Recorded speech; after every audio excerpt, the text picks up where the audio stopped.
Hello, and welcome to this presentation about family history. The title of my presentation is 5 Easy Ways of Finding Names to Take to the Temple. My name is Ray Hale. I'm a member of the South Shields Ward, and I hope that doing this presentation it might give you some helpful ideas and insights into effective ways in which we can do our research without being too complicated or too difficult for us. One of the most important things we need to do in this life is to be organized, and this is especially so in the case of temple and family history work. We need to be well organized and plan our efforts carefully so that we do this work in a manner which is effective and efficient and pleasing to the Lord. This presentation is designed primarily for members of the church, but it may be of use to other people who are not members of the church, and they are all are welcome to use it. Benjamin Franklin said, "For every minute spent on organizing, an hour is earned." Now think about that for a moment. For every minute we spend in organizing ourselves, we can save 60 minutes. I think sometimes that's a bit of an underestimate, but by organizing ourselves, one thing is certain, we can certainly improve our performance and do things a lot more efficiently and do it in less time, which has got to be a good thing in this day and age. My prime focus today will be on how we can use family search to further our own personal research and prepare names for the temple. Now that might sound a bit back to front, but it's really not.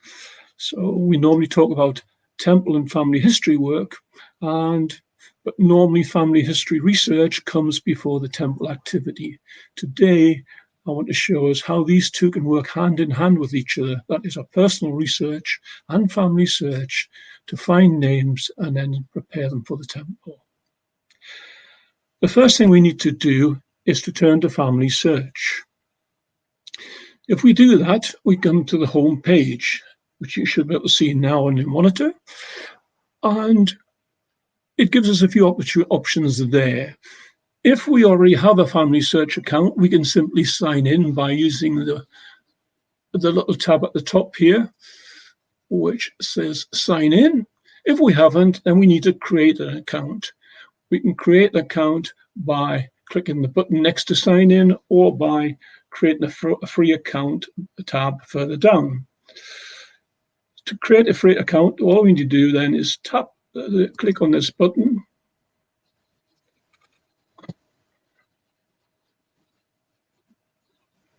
One moment, please. A little bit of difficulty here.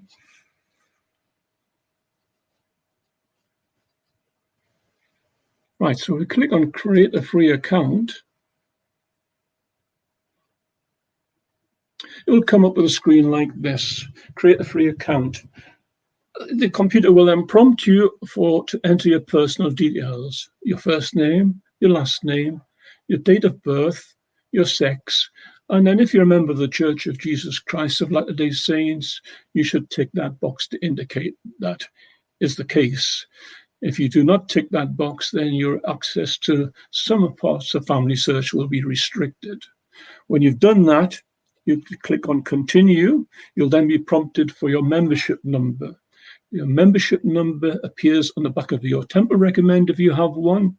If you haven't got one, then your ward clerk should be able to assist you in getting your membership number. Without that, you will not be able to register and access family search. I'll not go further with this one because I already have an account. So I'll just go back to the home page we started on. Now, because I have an account, and once you have created your own account, we can then click the sign in button. That sign in button is here at the top. We click on that.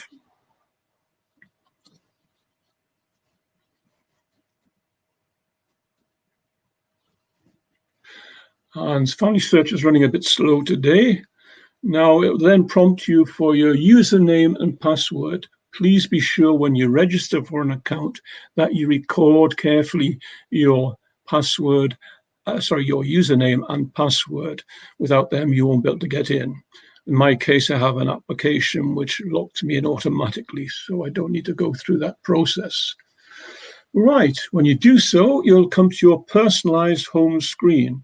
At the top here, it tells you your name in case you've forgotten. And if you click on that, it gives you certain other opportunities to adjust your settings, source box, which we'll not discuss today. And when you're finished, the signed out option. Now then, once we've set up the Family Search account and we can successfully log into it, it's important that we consider what it is we need to do. How do we do these things? The first thing we need to learn to do is to look for opportunities. Opportunities of finding names and preparing them for the temple. Now then, Family Search has a number of very impressive built-in tools, which you'll probably never see in action, but they will be there and you'll see the results of these tools. Once you have put your family information onto Family Search, the system will systematically sort through your names and search for records which pertain to those names. And to also search and check to see what, if any, temple work has been done for these people. And then we can use that to further our research. Let's first of all look at the right-hand side of the screen here. And here we have recommended tasks. If you can see that on your screen, to the right, just near the top. These are tasks which Family Search can perform to help us find information we need. But we cannot really do anything with Family Search unless we have information regarding our family. In order to find information pertaining to our family, we need to be able to have that information available on Family Search so that it can use that information to find more information for you. So if we haven't done so already, we need to organize ourselves, as I mentioned earlier, and organize our family history research. I'm sure if you're like me and many other people, if asked for a record about one of your family or ancestors, you'd probably say, yes, I've got that somewhere, if only I remember where I've put it. We need to be more organized than that in researching our family history. So what we should first of all do before we start putting things onto Family Search is look through all the records, bits of paper, old photographs, what other information you have in order to be able to put it on Family Search. The best way of doing that, I know, is to get a box in your house. If you haven't done this already, gather together all the information you have on your family. Search in your loft, in the bottom drawer, in the box under the stairs, under the floorboards, or wherever else you may have things stashed away. And it may take a period of time, but go through, gather it all together and place it in this box. Once you've done that, it is then more easy to sort it out. And the best way I think of doing that is to break it down into families. So if your parents were John Smith and Mary Brown, you could have one file for them and all the information you have regarding them in that file, and then so on for the other families for whom you have information. Once that's completed and then set up in an organized manner, what we should do then is systematically, one family at a time, bit by bit, add each family to Family Search. By doing this, we gradually build up a full picture. And where do we begin? Well, we always begin with ourselves. So the first family you should enter is your own, then your parents, followed by your grandparents, and followed by your great-grandparents. That's sometimes referred to as the 4-generation program. If we do this, it allows us to get a good foundation for the research we're doing. If every member of the church did this, or better still, every family in the world did this, we would soon have a vast source of information and find that we're related to many other people. So let's take a look now at these recommended tasks I mentioned about. Supposing now we have all our family history as far as we have available and all the records we have pertaining to it, we've entered them onto Family Search. Now you may or may not be able to do that. If you cannot, then please get assistance. Each ward has a temple leader and temple and family history consultants. If you consult with them, they will be able to provide help with you. We also have two family history centres in the state once we are allowed to reopen, and there you can also get additional help and support. So let's see now. If you look in the recommended tasks, there are three options: all, records, and temples. Now, if I click on the records button, it brings up then, I mentioned earlier that about Family Search, scanning through your family tree, as you have it on Family Search, and looking for records which relate to it. In this case, I have 1, 2, 3, 4, 5 persons showing for which Family Search has found records.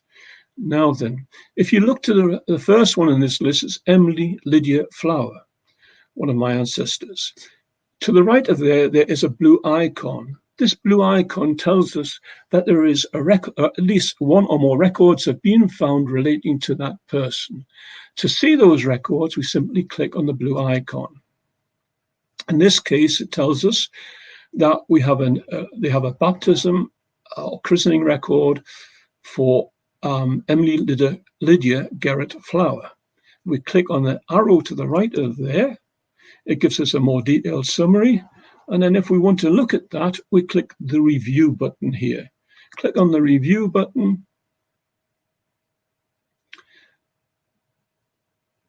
And you'll find a personal screen appear. This is the particular record to which it referred.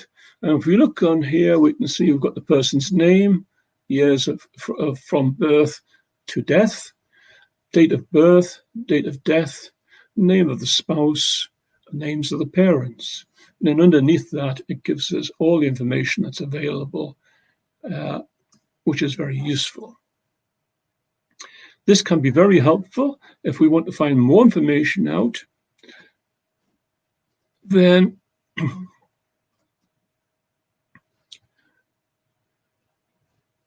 we can go to review and attach record, which I've just clicked.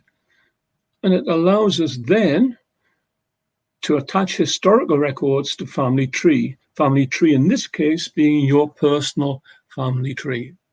First, we see we have here on the left-hand side, England births and christenings. That's the record source from which this record was extracted. On the right-hand side, we have your family tree. And we can go through blow by blow and check our information against what is contained in this record. So the first thing we can do is click on compare. It allows us to compare the two persons. Here, the father's name of the parent is Edwin Flower. On my record, it's Edwin Flowers. So a slight discrepancy there. And then if we want to combine those add this record to our family tree, we can simply put a type of reason in here and click on attach. I won't do that for the moment. Then we can go through each person in turn. The mother is Jessie. Now, I don't have Jessie's name on my family tree, so I can take that name from Family Search and simply add it to the list. And we can do this for all the information contained in that record. And then if we're happy at the end, we simply click on Return to Family Tree, and that information will be saved in our family tree. So that's the information pertaining to Lydia Flower. Once I'm finished with her, I can close that record down. It takes me back again. And if I want to, I can go and see who else is on the list and go through each person in turn. So these are all recommended tasks, and it's a very good idea. Why spend hours, or many hours, searching for a person whose details are already available for you? So Family Search has done the work for you, and the people, patrons of Family Search, who provide a lot of this information just like you are, it will help each other to do this work much more efficiently. So we can go through systematically and periodically check this, because it isn't a static thing. As more records are released to Family Search and more information becomes available, this information, if it applies to your families, will show here.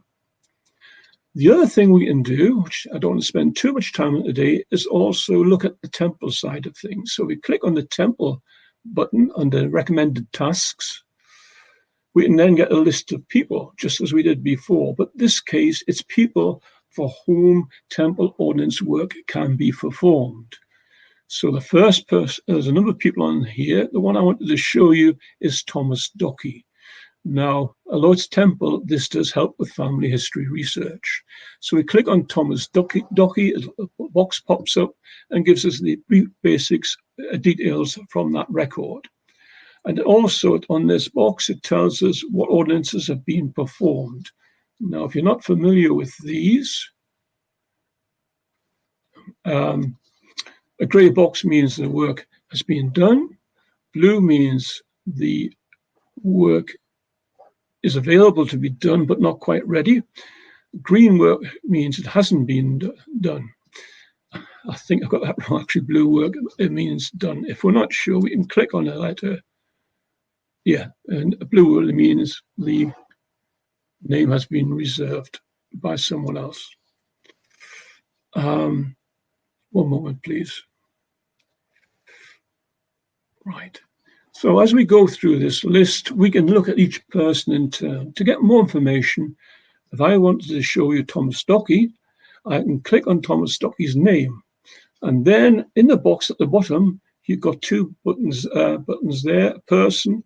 Click on that and get the personal details held in Family Search regarding this person. But in this case, it's more information about what temple ordinances have been done or in progress or have been completed. So, yeah. Now that's quite useful. It also gives us some key information, the parents' names and spouses' names if they're available. And then we can, when we choose, in this case, the only work that hasn't been done is sealing to his parents. So I wanted to do the work for that person, sealing him to his parents. I simply click on request and it will give me the opportunity to process that name.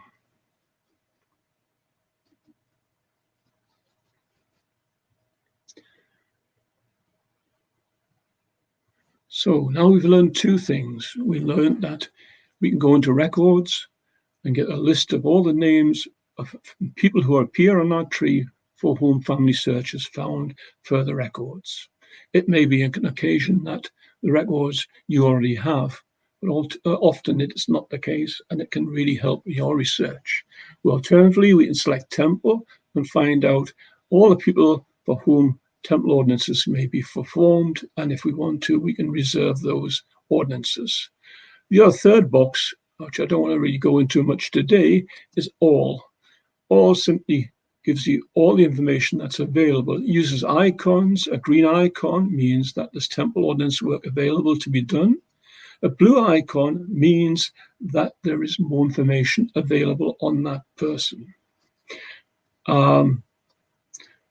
So if I go into that, scroll down a bit. Right. If I want to find out more about Thomas, I can click on his icon. And then instead of going to person, if I go to tree,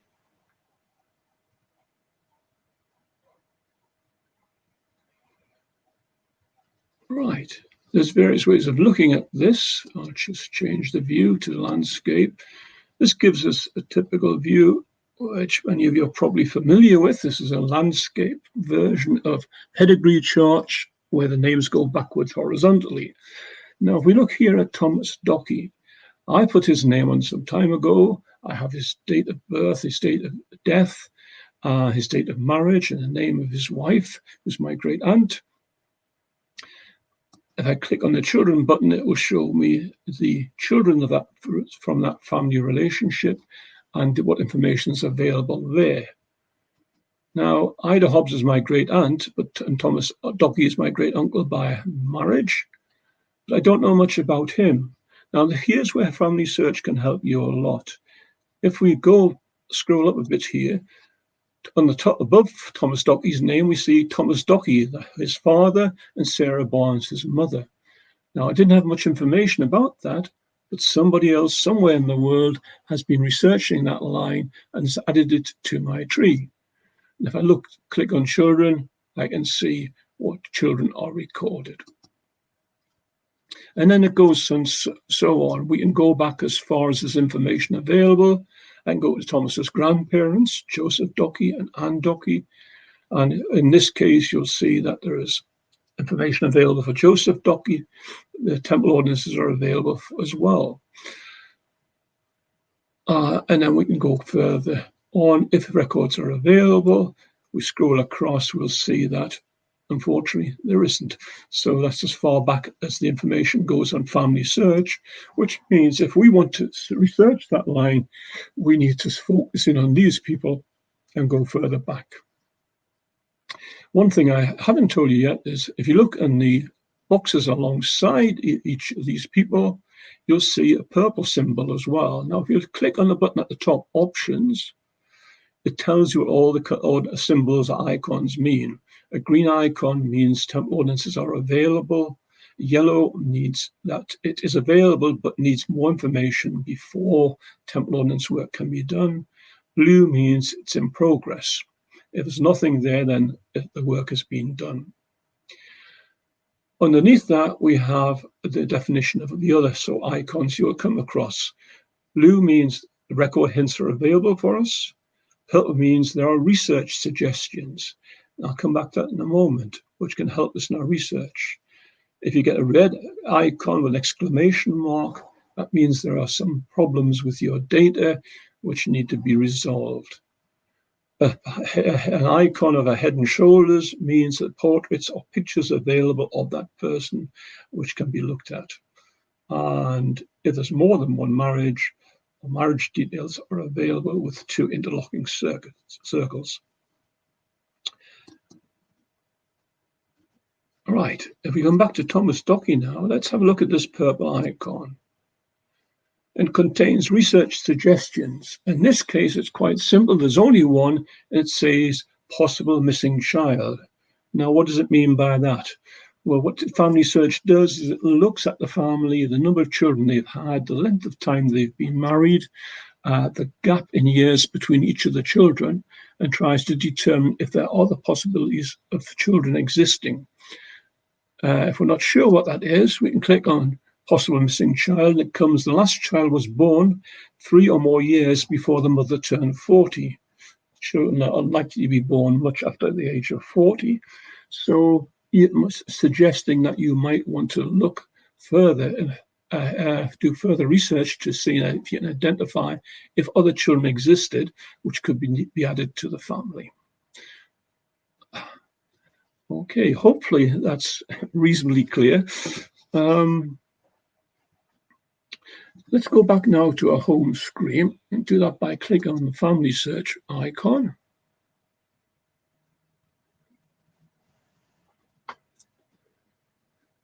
Right, so we've looked at recommended tasks and how we can use them. There are a few other things which are useful to you to help jog your memory. If you've got memory like mine, it's very useful. You can click on that arrowhead and it will come up and show you recently people that you've viewed or performed work on in family search, and you can click see more to see more. So it'll help you to remember where you're at in your research. Underneath that, there's a simple to-do list where you can add actions that need to be taken in your research or your temple work to jog your memory as the appropriate time comes. Going back to the top of the page now, there's another very useful one here. Here we have a box which says, we may have found your relatives in historical records. It's rather like an expansion on the previous hints we looked at. We click on View My Relative.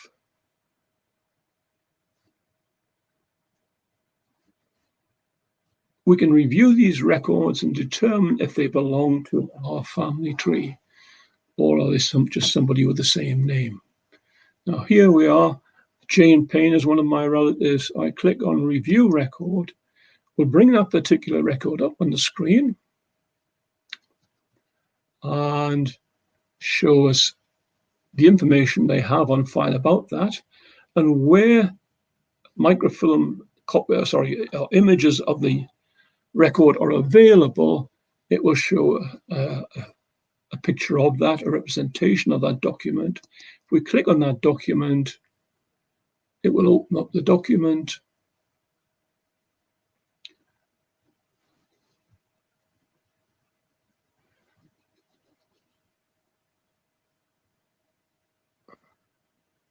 As I say, Family Search is running rather slow today, I'm afraid. They're busy working on it. And there we've got the record. We can expand that record to look at the information we need.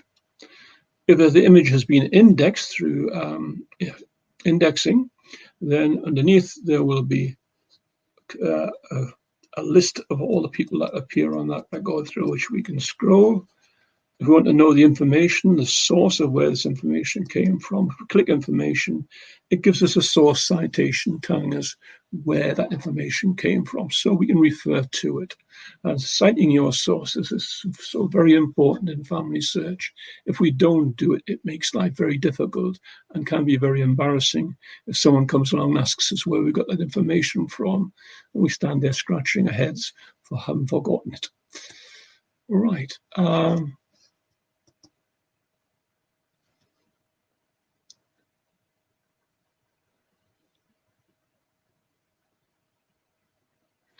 I won't go through all the information today. It would take too long. There's a vast amount of information and resources in Family Search. I'm trying to give you a basic overview today and how it can assist you in your research.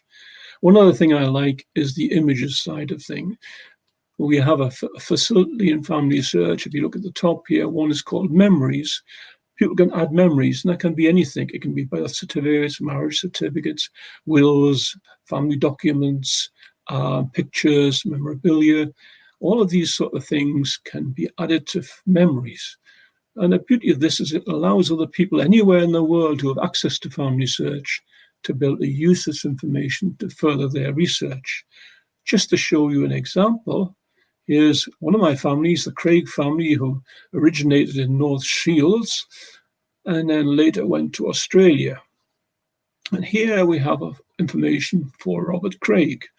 Now, if you don't know who Robert Craig is, you can click on View My Relationship and it will show you, me here in this case, Raymond Hale, my mother, my grandmother, and so on, my great-grandmother, my great-great-grandmother, Isabella Jane Craig, and her husband father was Robert Craig. So that helps us to identify who these people are if we're not sure.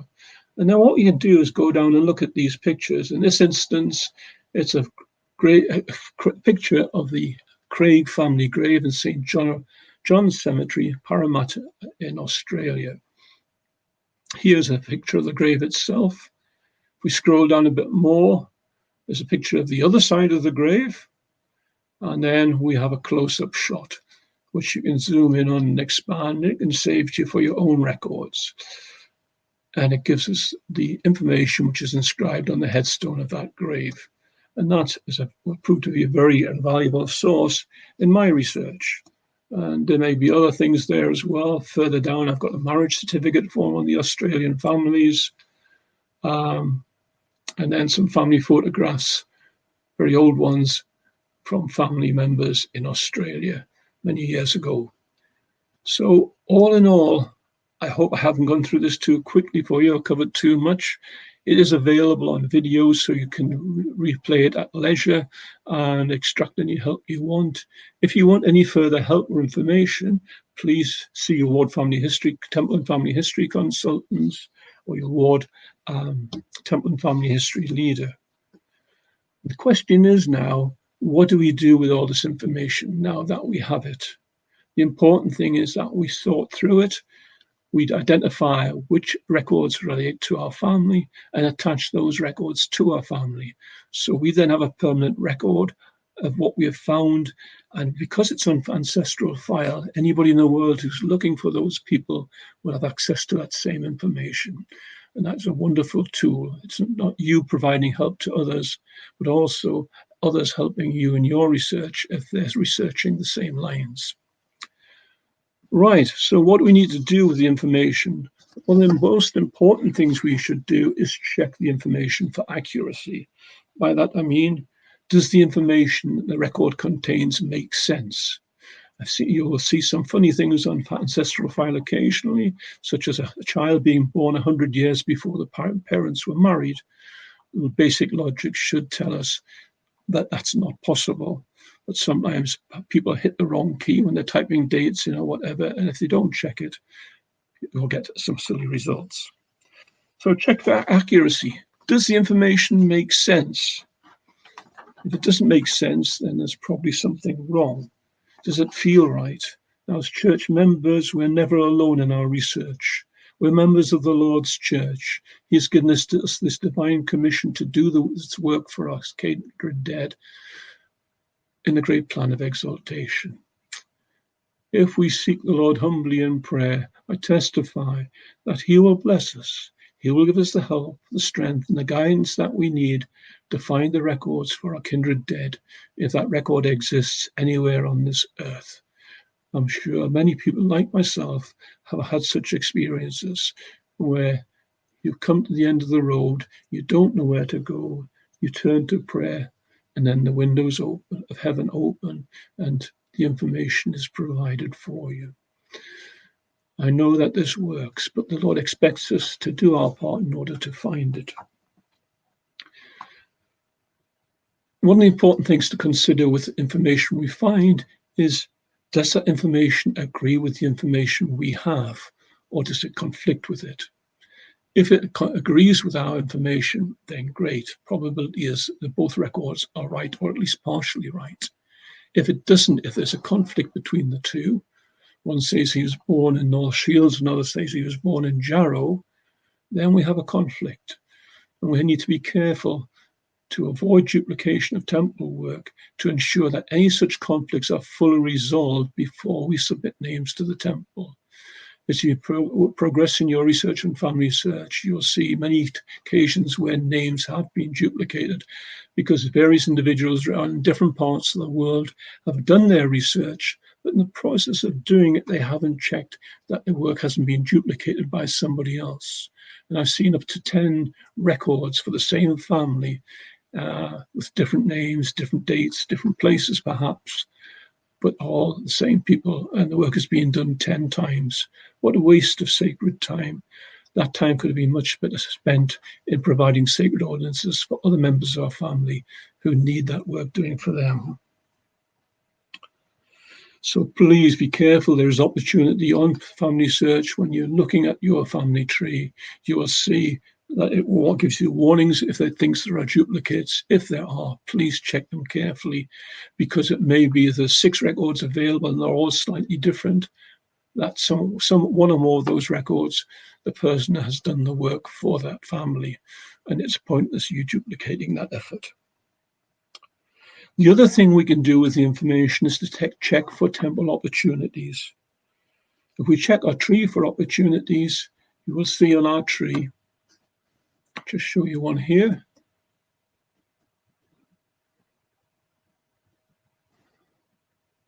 I showed you this earlier, but just to refresh it, I'll show you one line of my family tree.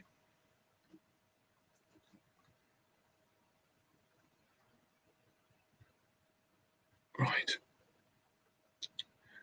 Now, if we go along a bit further back we go, the more difficult it tends to get. But this is where family search can really help us. When I get back here to William Simmons, for example, there is a research hint on family search for William Simmons. There's one for his wife, Emma Lindridge. And there are also temple ordinance opportunities. And you'll see as we go down this list, There are lots of different opportunities here for us to do temple work to gain further information. Or in this case, Isabella Jane Craig here, we click on the purple button.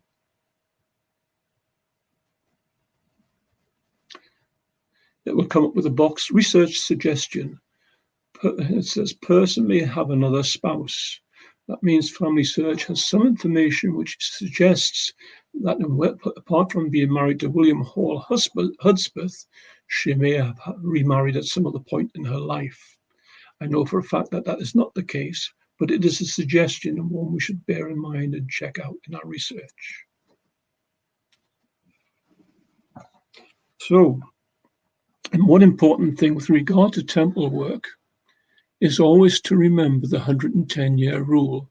In brief summary, we are not allowed to perform temple ordinance work for any person born within the last 110 years, unless we are the nearest living relative of that person, or we obtain permission from the nearest living relative to that person. So we need to be careful. We can't just willy-nilly submit names to the temple. Another important thing is to remember we're only allowed to submit names for our own families. We cannot go around doing it for other people because we think they were good people, because we like them, or they were a famous person. The church has very strong rules against this because it does create serious problems for the church when we do such things. Please do restrict yourself to your immediate family. One thing I wanted to show you, just briefly, in conclusion, as you may know, apart from direct line ancestors, we can do other things, temple work for other members of the family. And that's clearly explained on Family Search if you want further information. Let's just take an example here. If I'm in Family Tree, I go to William Simmons and then go to Tree. All right. We would get his ancestry there, and there he is there with his wife, his children to the left, his ancestors to the right. Now, if we go up to the top, you'll see a little box here which has got landscape in it, top left. If we click the down arrow, it allows us to select different options. We can go to portrait view, which is often called a drop line charts, which some people feel it is easier to follow than a pedigree chart. We can display a fan chart. And then the final option, the one which is really interesting, is Descendancy. This is a relatively new addition to Family Search. It starts with the person, the subject, William Simmons, which is the one I selected in the tree. It asks us to identify how many generations we want to cover, and we can go up to 4 generations. We give it a moment. It then produces a descendancy chart. William Simmons is here. Underneath that, we have his spouse, Emma Lindrich. Underneath that, we have his children, Harriet Simmons, William Simmons, John Hillman Simmons, and so on. And then we can expand on that, because if we look here, we've got for William Simmons, we've got his spouse, who was Rose Ellen Smith, and we can look at her information. If there are children to that relationship, then they will be shown here. In this case, the 4th generation is the great-grandchildren of William Simmons, in this case, Alfred William Simmons. And we can click on them just the same as any other name anywhere in the Family Search and get more information and details about them. The useful thing about this is it's easy when using Family Tree to overlook cousins. In a pedigree chart, there's no real facility to show cousins. It shows simply husbands, wives, and children. What we do in this one is we show a person, and then we show all their descendancy from their spouse, their children, their grandchildren, and in the case of 4 generations, their great-grandchildren. It then shows each of their spouses and children where they're recorded on Family Search. We can do this. So, for example, William Simmons married Rose Ellen Smith, their son Alfred William Simmons. Now, I wouldn't find that on the pedigree chart, so I can go to there and look to see what work is available. If I look at the end, there's more information available, but it doesn't say anything about. So you can go look at those records, but it doesn't tell us immediately what work is done. So if we click on his name, we'll get another box pop up with his basic details on. At the bottom, we've got the temple ordinances. All from baptism, confirmation, initiatory, endowment, and sealing the parents are all grayed out. That means the work has been done for them. SS means sealing the spouse. That can be done, but more information is needed before it can be presented to the temple for work, which allows us the opportunity and blessing of doing that work and the research and performing the ordinances. I hope this has been of help to you. This concludes our presentation now. So I'd just like to thank you all for your watching this video. I wish you every success and blessing from the Lord in doing this work. If you need help, don't think you're alone. The church has vast resources available to help you to be successful. We have ancestors on the other side of the veil, and they know our thoughts and desires. They are there waiting and willing to help us if we would ask the Lord in prayer and seek their guidance through the spirit of Elijah. We can be guided and see success. It may not be a long road, it may be a short road. It will probably not be a smooth road, but if we endure with faith, we'll one day find the information we so earnestly seek.